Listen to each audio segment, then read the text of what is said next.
Hello everyone, and thank you for tuning into TradeChat. My name is Panzer, and today we're going to be going over all of the hottest stories in tech and gaming from the past week. Everything from the battle for Azeroth to battle passes. Let's catch up.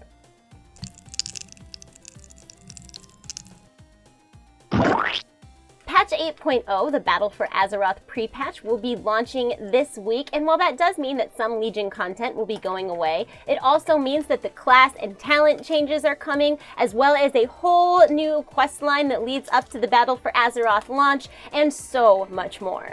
This patch will retire our artifact weapons. Well, it's more of like an explosion than a retirement, but semantics. But don't worry, artifact appearances, including druid forms, will be transmoggable in 8.0. We'll also witness the burning of Teldrassil from both factions' point of view in a quest line that's broken up over the weeks leading to the Battle for Azeroth launch. On top of that, we will be seeing a stat and eye level squish, the removal of master loot, an overhaul of the PvP and world PvP systems, as well as a new guild interface and community features. For more details on the changes coming with July 17th's 8.0 release, be sure to check out the links in the info section of the video. Moving on, esports is a legit mainstream thing now, and it's not going anywhere. Last week, Blizzard partnered up with Disney to bring the Overwatch League to ESPN, ESPN2, ABC, and Disney XD. And today I learned that ESPN is owned by Disney.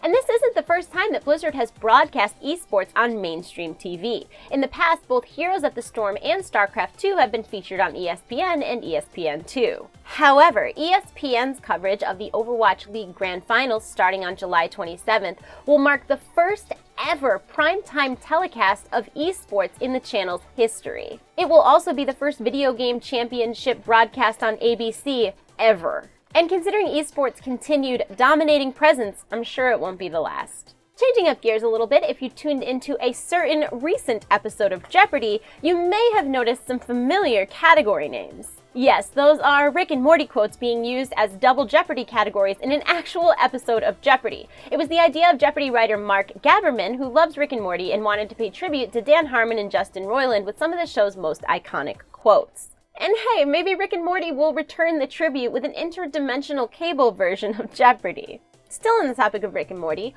Hulu released a report last week showing the viewership demographic of the show, which turned out to be surprisingly 40% female. This kind of clashes with the current stereotype that the show's viewer base is mostly male, and not just any males, neckbeardist elitist males who bully the show's writers on Twitter and stab people over Szechuan dipping sauce.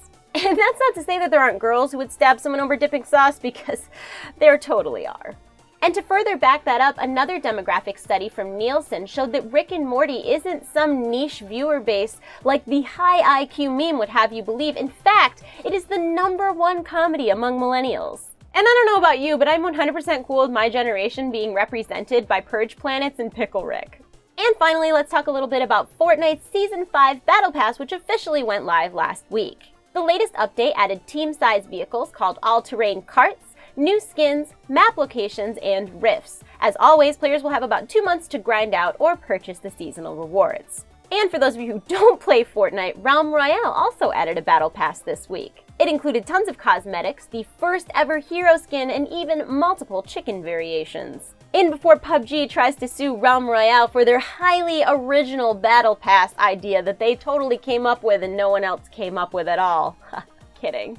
And that is it for this week's catch-up. I'd love to hear you guys' thoughts on all or any of the stories we talked about today. Are you excited for Battle for Azeroth? Are you excited for underwater Minecraft? Are you excited for Fortnite? Of course you're not. No one likes Fortnite. Hey, kidding, I'm kidding, I'm kidding. Anyways, if you would like more information about anything we talked about today, check out the links in the description section of this video. If you enjoyed it, thumb it up, share it with your friends, all of that good stuff. I am gonna go. I hope to see you next time, and until then, take care.